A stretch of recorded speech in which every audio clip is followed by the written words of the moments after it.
We all want the opportunity to shape our lives in the way that works best for us. So classical liberals often find themselves mystified as to why so many people seem to reject freedom when it's offered. I'm Parnell Palme McGuinness. I'm an insights and advocacy strategist for policy change. I've worked on policy and communications for political parties in Germany and in Australia. And I write a weekly column for the Sun Herald and the Sunday Age. As Senior Fellow at the Centre for Independent Studies, I'll be researching the ways in which people's lives have changed over recent decades. I'll look at how government programs created to solve social issues often end up robbing people of agency. I'll start with women and young people, two groups classical liberalism has pretty much lost touch with.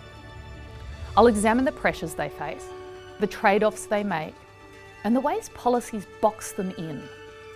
Using both qualitative and quantitative research, I'll uncover their aspirations and the barriers that stop them from realising them.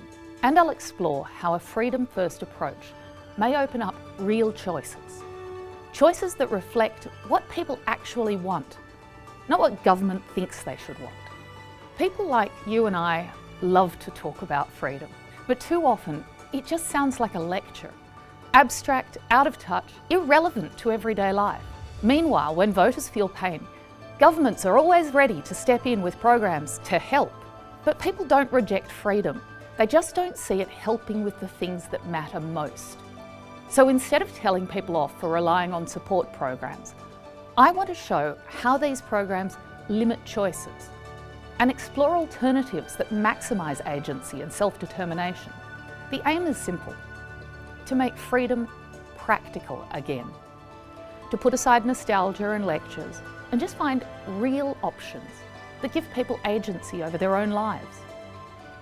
Because the welfare state gives you support, but freedom, real freedom, gives you options.